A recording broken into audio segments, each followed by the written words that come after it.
Right? Oh, man. Can you hear me? Yes. Testing. 1, 2, 3. I'm ready. You ready? Yeah. All right, let's try this out.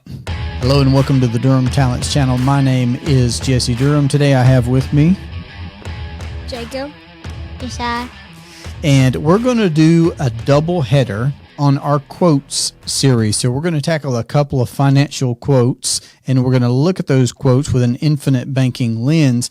And because we've begun this financial journey of being our own bankers with our children, we're trying to teach and share this experience, build this experience with them. I'm going to be going over some financial quotes as normal. But since I have my boys in the office with me, I have not told them what the quotes are that we are going to tackle, and I'm going to do one at a time. It'll be a fun conversation, I'm sure. We'll see where they're at and see if we can connect any dots on how those quotes that we hear in common language could be tied to infinite banking. All right, you ready, boys? Yes. Okay. The first financial quote that I want us to consider is, and I'll start with you, Jacob, hold the bag. Now, there's a financial quote. I don't care if you've ever heard this before. Tell me if you have, though. Have you ever heard the phrase, hold the bag? No. Okay, great. This will be good. All right, so think about in the Bible, in Scripture, where Jesus, he had his disciples. There was one of them that had a particular job, and his job was to hold the bag. He held the bag. Do you know? Does that mean anything to you? Can you think of who I'm talking of? No. Okay. Well, Peter was a fisherman, John and James fishermen, but there was one of those disciples. His name was Judas Iscariot. He was the one who held the bag. And if you can remember, there were different times where they would be traveling and somebody'd have to go to town and get some food or whatever, right? So Judas Iscariot was the one who held the bag. That means he literally held the money bag. Okay?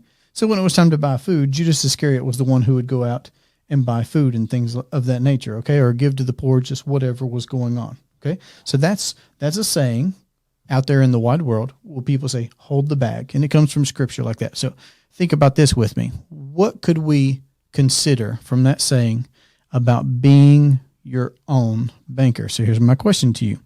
Who do you want holding your piggy bank, your money bag? I do. You want to hold your own? Yes. Fantastic. Of course, that's what we encourage everybody to consider is being their own banker. So I thought that was a fun quote to consider, to connect some dots on, and to be able to share some airtime with you. Appreciate you, son. All right, Josiah, are you ready for the next one? Yes. There's a saying that goes like this: go big or go home. Now, have you heard of that before? I think so. Okay, you probably have. It could have been with sports, would be one example. Okay, but there can be a money example. So think about this.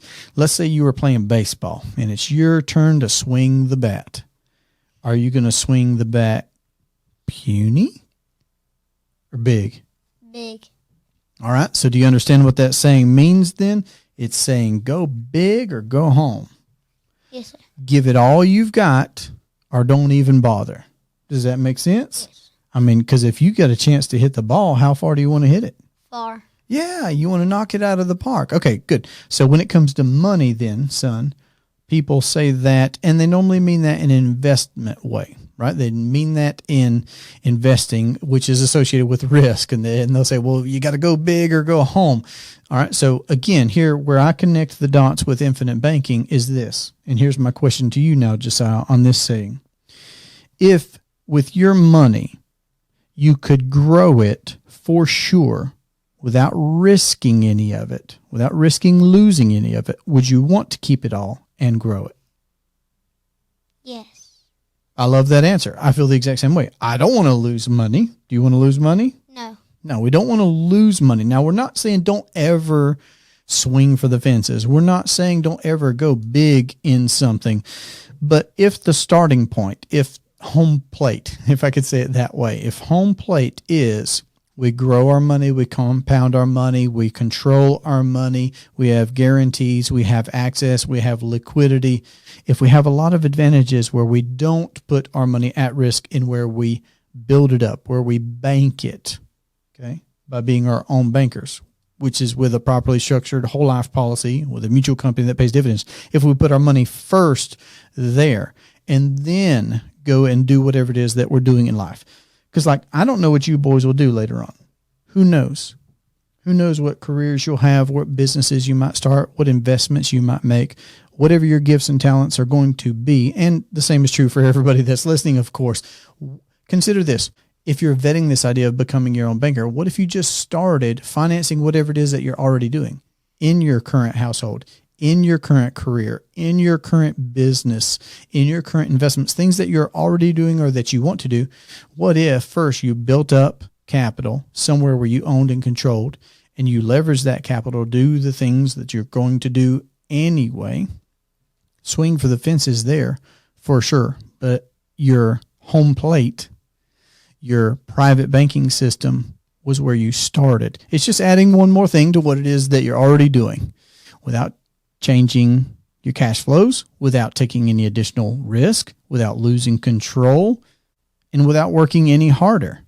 So that's what I'm asking folks to do, is just consider becoming your own banker. And I think looking at sayings like these, like hold the bag or go big or go home, it's a good thing to consider for ourselves. I've had decades of hearing things like this and having preconceived ideas.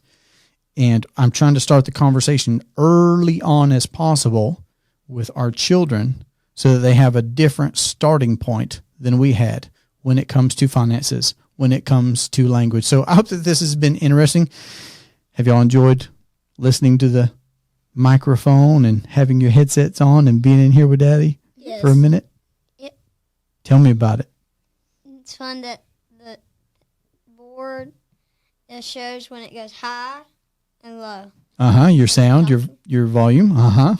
You like all the stuff, huh? Yeah. And how there's colors on the side. You like those colored lights? All right. Do you boys want to tell the folks anything? What do you think they should do? Become their own banker.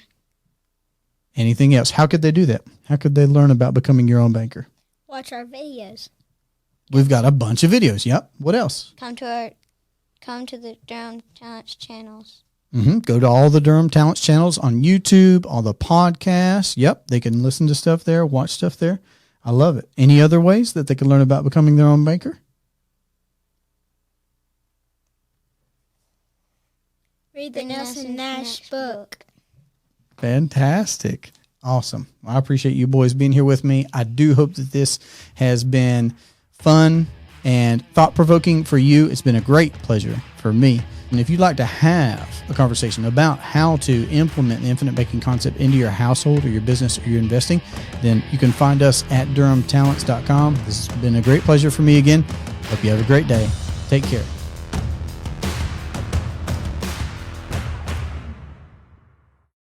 Live and leave a lasting legacy. Awesome.